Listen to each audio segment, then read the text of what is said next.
Faster than a speeding bullet. More powerful than a locomotive. Able to leap tall buildings at a single bound. Look, up in the sky. It's a bird. It's a plane. It's Superman.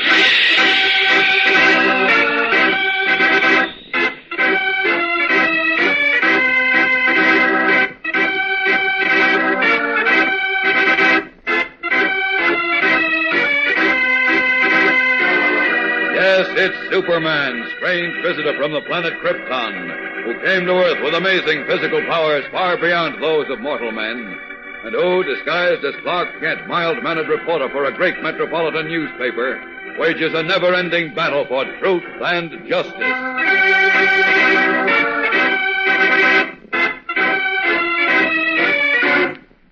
Today, in his guise of reporter Clark Kent, Superman sets out grimly to track down whoever was responsible for shooting Jim Olsen at an interplayground track meet in the Metropolis Armory. For Pete's sake, Sergeant, why don't you hold and search everyone in this crowd? Oh, now, look, Kent. Why are you letting them leave before we find the man with the gun that shot Jim Olsen? I mean, you calm down for 1 minute, Kent. I'll tell you why. All right, I'm sorry. Please go on. We don't have to search for an armed man. You don't? No. I'm sure we've got the whole thing figured out. We think we know who shot Olsen.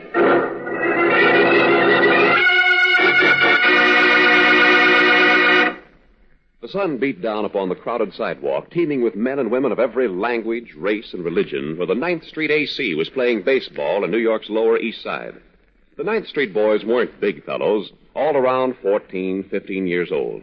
Benny, the thinnest and scrawniest of them all, but their best hitter, was at bat when... "Cheese-it!" screamed a small kid in alarm. "Here come the Tiger Gang!" Around the corner, on the run, came a mob of 17-year-old mugs, tough, pool room hangers-on, the gangsters of tomorrow, who roared down the block, shouting insults as they came. The 9th Streeters, outweighed, outnumbered, started to dive for the nearest alleyways and cellars, when Benny's voice halted them in their tracks. "Hold it, fellows," he yelled. "I'm sick and tired of running from those bullies. I ain't budging." A howl of glee came up from the oncoming 12th Street gang. The biggest of the mob rushed Benny with murder in his eye. They seemed so unfairly matched that it was like watching the fight between an angry wasp and a furious lion. But this time, to the undying memory of every boy there, the angry wasp won, and the lion wound up looking like a blob of raw beefsteak. And in the crowd, watching that now historic fight, was a fight promoter who, in Benny, saw a future champion. He gave him his chance, and that plucky East Side boy became the undefeated lightweight champion of the world, Benny Leonard. In a few minutes, I'll tell you more about this beloved champion, so keep listening.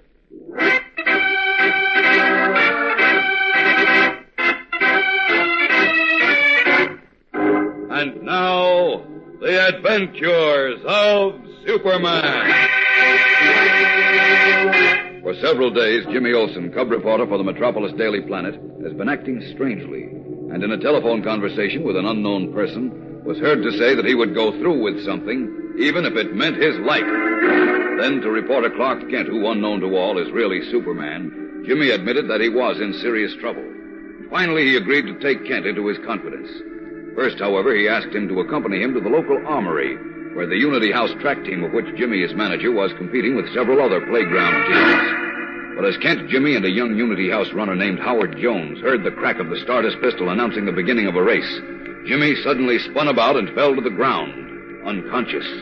He had been struck by a bullet. As we continue now, it is a few minutes later. The track meet has been halted and police officers have taken charge. In a dining room downstairs, Kent and Howard Jones stand by tensely as a doctor examines the pale and silent Jimmy Olsen. How is he, Doctor? Is he... Just a minute, Mr. Kent. Will he live? Oh, yes, son. He'll live all right. Oh, thank heaven. Oh, gee, that's swell. If the bullet had come an eighth of an inch closer, though, it would have penetrated his skull. Gosh.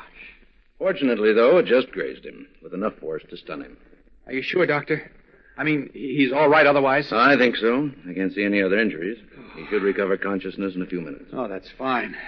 Something very important I must find out from him at once. I'm afraid that will have to wait, Mr. Kent. What do you mean? He should rest and be kept very quiet for a day or two. Oh, I see. I can't possibly permit you to question him before, Well, tomorrow at the earliest. Yes, of course, I understand. Just hope that won't be too late. You see, I think Jim knows who shot at him. I mean to get my hands on whomever it was if it's the last thing I ever do. Mr. Kent, I don't think he meant it. You don't think who meant to what, Howard? Well, what I mean is, well, I can't imagine anybody shooting Jim. He's such a swell guy. Just the same, somebody did shoot at him. Tried to kill him. Whoever it is may still be in the armory, and if he is, I'll find him. I'll be back soon, Doctor. You wait here for me, Howard.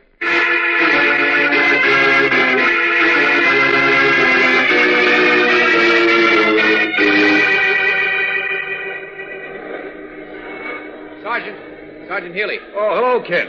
How's young Olson? It's going to be all right. Thank the good Lord for that. He's a fine lad. One of the best. And I'm going to find the devil who tried to kill him. Don't you worry about that, Kent. Wait a minute, Sergeant. Most of the people who were here, the spectators, are gone.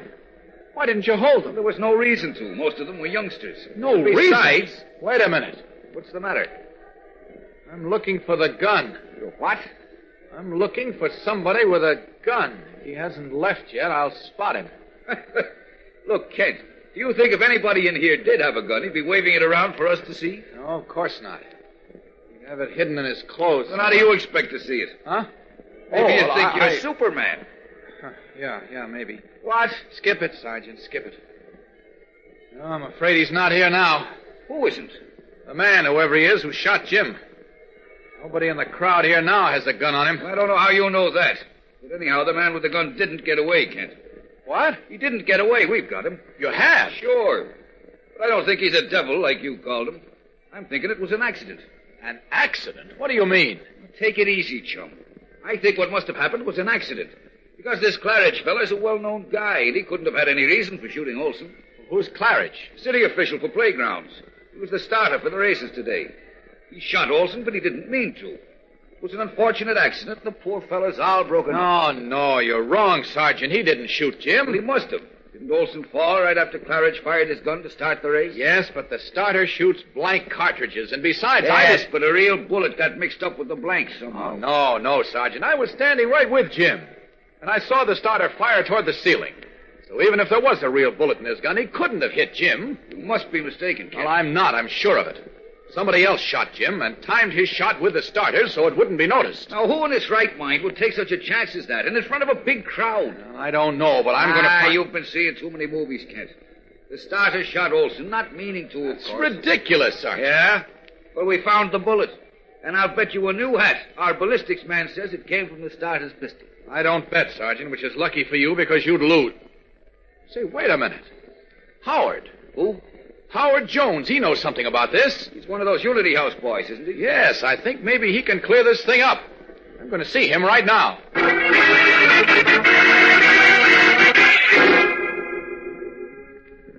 Oh, there you are, Howard. Where's Jim? The doctor drove him home, Mr. Kent. Oh. I gotta go now, too. No, wait, Howard. I want to talk to you. Not now, Mr. Kent, please. I gotta get home. My folks are waiting supper for me. I won't keep you long, son. I just want you to tell me what you know about this shooting. I don't know anything about it. I think you do, Howard. No, sir. No, I don't. Now, look.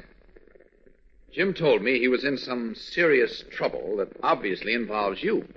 Because he asked you if it would be all right to tell me about it, and you said yes, so... But that was before Jim was shot. Right. All the more reason to tell me what you know. No, sir. No, not me. I don't know anything. Nothing at all.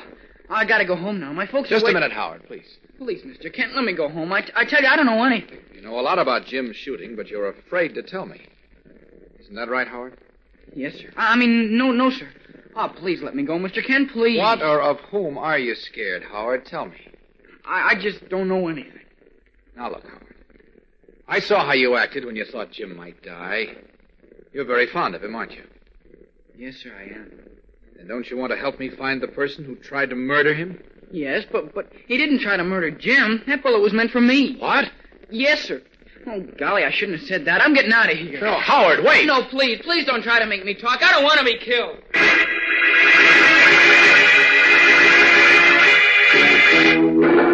Panic-stricken at what he has said, young Howard Jones darts from the room. Clark Kent stares after him, worried and puzzled. What did the boy mean? We'll be back in a moment for the exciting climax of today's episode. So keep listening.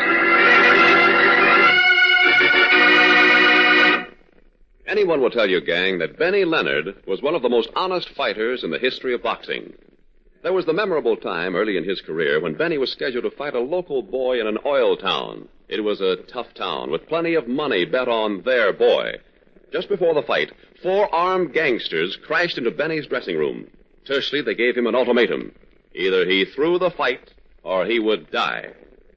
Benny Leonard knocked the oil man out in 2 minutes and 10 seconds of the first round. Once back in New York, Benny captured the title of lightweight champion of the world. He was a great champ. Some say he was the greatest that ever lived. He fought everyone who wanted a crack at the title. Guys who had championship stuff themselves. Only Benny Leonard was better. As a youngster, he had licked the prejudiced bullies of the Lower East Side and had nothing but contempt for religious bigotry. In the same way, he had no patience with racial intolerance. At a time when white title holders hid behind the color line to keep good Negro fighters from taking a crack at them, Benny said, "Nothing doing. If the guy's good and entitled to a chance, bring him on." Everyone respected Benny Leonard's honesty. No gambler could come within a mile of him. He fought fair and with the best that was in him. When he finally retired in 1925, undefeated champion of the world, he retired as the most popular and best-loved champ of the ring. The spunky kid from New York's East Side had taken his place among the greatest of all time.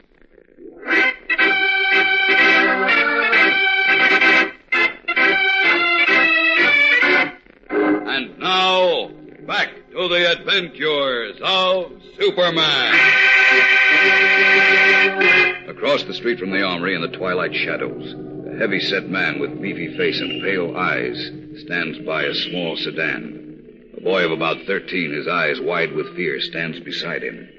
You did it, didn't you, Uncle George? I did what, Ralphie?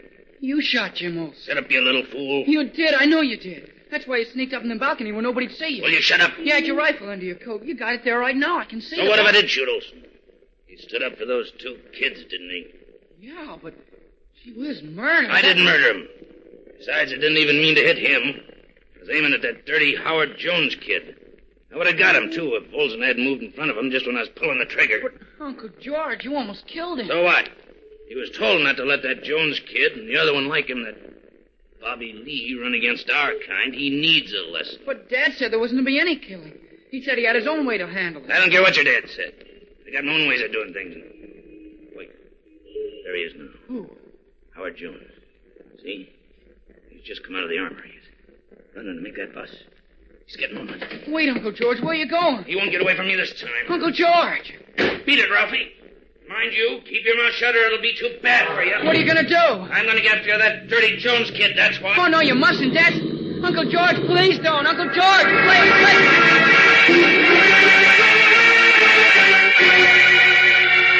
Alarmed, Ralph calls after his Uncle George, who, a maniacal gleam of hate in his pale eyes, is pursuing the bus in which Howard Jones is riding. What have Howard Jones and Bobby Lee done to incur the deadly enmity of George Mason and his brother John? Jimmy Olsen has just missed death by the slightest fraction. Now, what will happen to the young track star, Howard Jones? We'll learn the answers to these questions in tomorrow's thrill-packed episode, fellows and girls. So be sure to listen.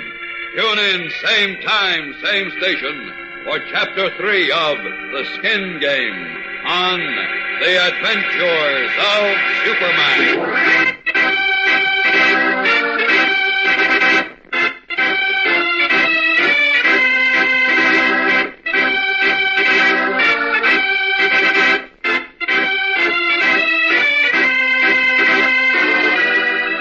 Superman is a copyrighted feature appearing in Superman DC Comics magazine and is brought to you Monday through Friday at this same time. This program came from New York. Stay tuned to your mutual station for Captain Midnight, which follows in just a moment. And right after Captain Midnight, you will hear Tom X and his Ralston Straight Shooters. This is the Mutual Broadcasting System.